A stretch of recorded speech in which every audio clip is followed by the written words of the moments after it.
जो सरकार 140 लोगों की मौत का हिसाब नहीं दे पाती, इस हत्यारी सरकार को वहाँ रहने का अधिकार क्या है। भारतीय जनता पार्टी सत्ता बचाने में लगी हुई है, आम आदमी पार्टी सत्ता में तड़का देने में लगी हुई है और कांग्रेस पार्टी साइलेंटली काम करके कहीं ना कहीं सत्ता में आने का प्रयास कर रही है। क्या बीजेपी को फंड देने का मतलब ये है कि लोगों की मौतें खरीदी हैं आपने? ये जो 135 लोग 40 लोग मरे हैं, इनके मौत का जिम्मेदार कौन? इंक्वायरी के नाम पे लिपापोती हो रही है। मैं बार बार कह रहा हूँ, मुख्य मुद्दा जो बार बार उभर के आ रहा है वो उस 140-45 लोगों की मौत का जो मोरबी के पुल दुर्घटना में मारे गए।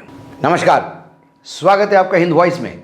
लेकर आया हूँ आपका अपना कार्यक्रम अशोक वानखेड़े बोलता है। अशोक वानखेड़े बोलता है तो अशोक वानखेड़े तोलता है। और इस बार फिर तुलेगी गुजरात सरकार। गुजरात सरकार इसलिए तुलेगी कि चुनाव की टाइम टेबल तो आ गया है। इलेक्शन कमीशन ने चुनाव के डेट्स दे दिए हैं, दिनांक दे दिए हैं और लगातार दोनों तरफ से, तीनों तरफ से, कांग्रेस, आम आदमी पार्टी और बीजेपी पूरे जोर शोर से लगी हुई है कि किसी भी हालत में सत्ता की बागडोर उनके हाथ में आए। भारतीय जनता पार्टी सत्ता बचाने में लगी हुई है, आम आदमी पार्टी सत्ता में तड़का देने में लगी हुई है और कांग्रेस पार्टी साइलेंटली काम करके कहीं ना कहीं सत्ता में आने का प्रयास कर रही है।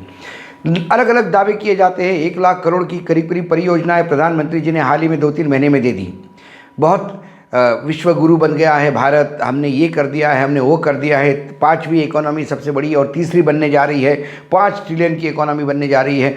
बहुत बहुत बड़ी बड़ी बातें हो रही हैं, लेकिन मुख्य मुद्दा जो बार बार उभर के आ रहा है वो उस 140-45 लोगों की मौत का जो मोरबी के पुल दुर्घटना में मारे गए। दिन ब दिन इन्वेस्टिगेशन जब चल रहा है तो नई नई बातें सामने आ रही हैं। अब जो नई बात सामने आई वो ये थी कि ये 2 करोड़ का ठेका भलाई दिया हो, लेकिन उस पुल के मरम्मत पे कंपनी ने मात्र 12 लाख रुपए लगाए थे। मतलब 1 करोड़ और करीब करीब 88 लाख रुपए कंपनी उससे कमाना चाहती थी।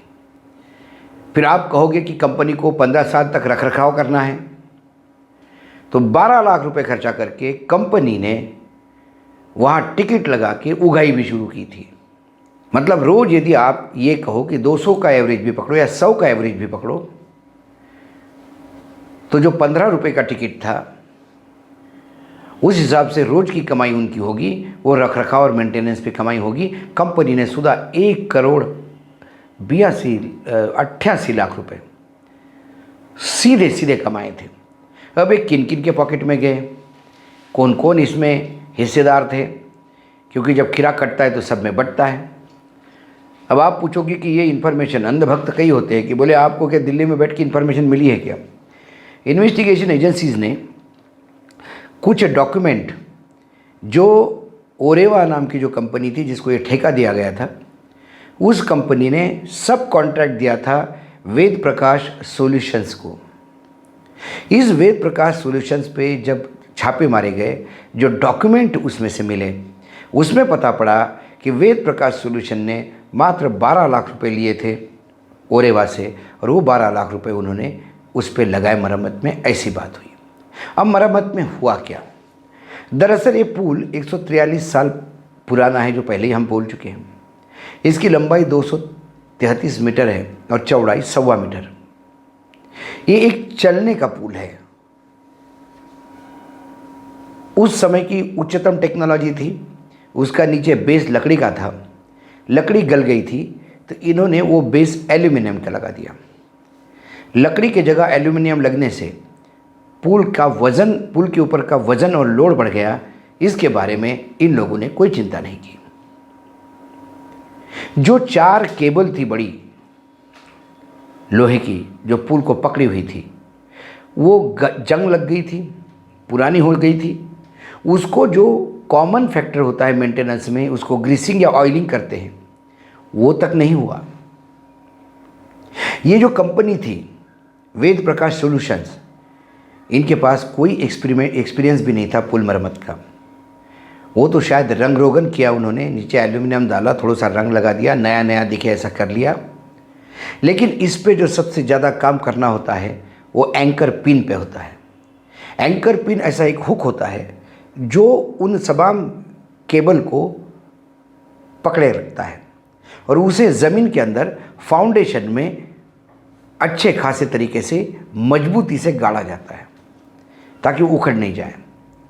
तो जो एंकर पिन थी जो 4 साइड पे थी, उस एंकर पिन की लोड बेरिंग 125 लोगों का था।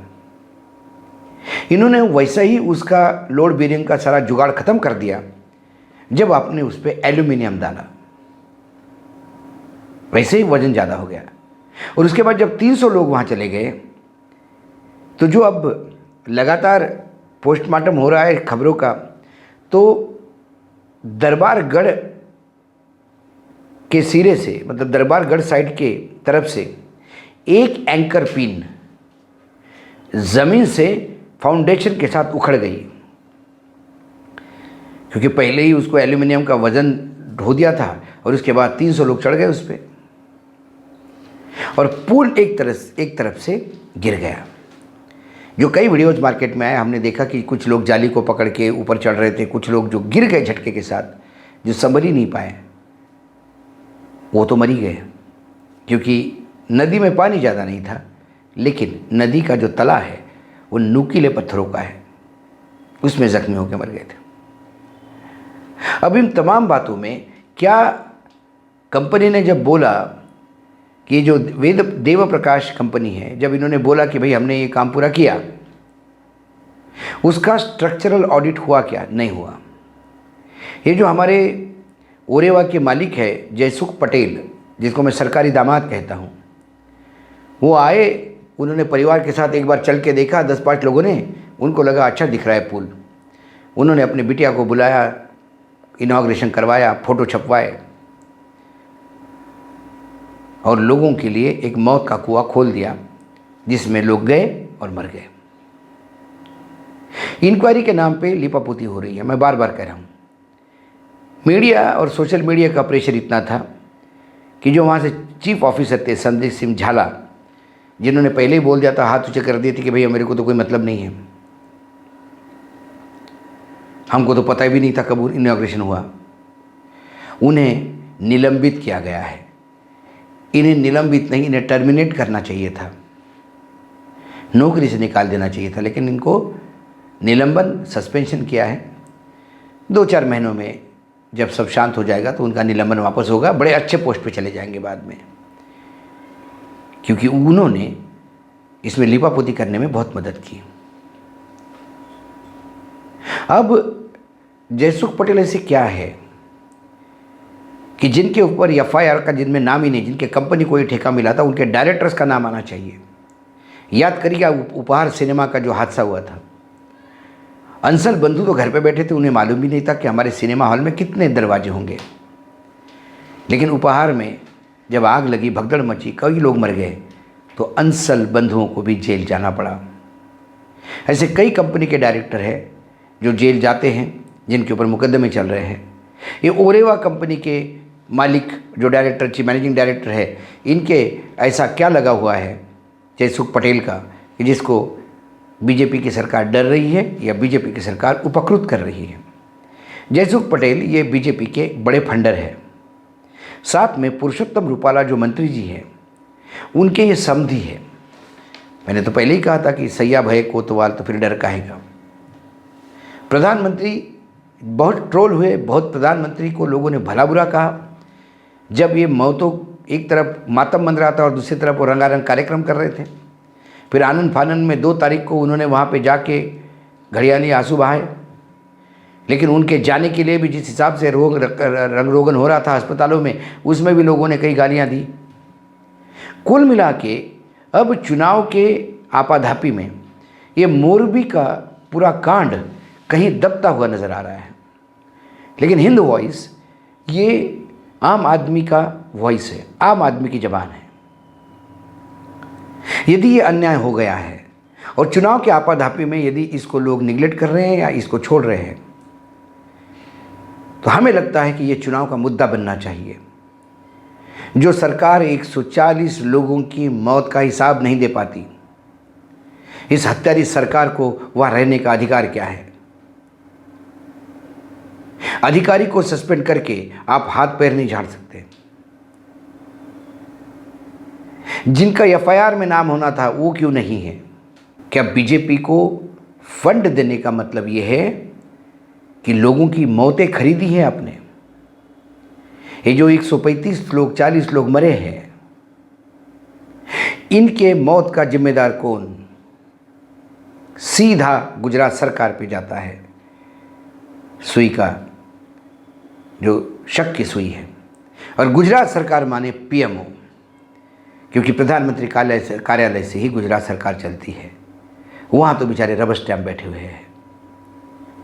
लेकिन इस चुनाव में भाजपा के लिए ये बहुत मुश्किल हो गया इसका जवाब देना। और बाकी राज्यों में जब भ्रष्टाचार होता है तब वो एक्ट ऑफ गॉड नहीं, एक्ट ऑफ फ्रॉड होता है। यहाँ तो एक्ट ऑफ फ्रॉड दिख रहा है, सामने दिख रहा है, और गुजरात सरकार मौन है। क्या यही गुजरात का विकास का मॉडल है? आज ये सवाल आपके बीच में छोड़ के जा रहा हूँ। आज इतना ही, फिर आऊँगा मैं आपके पास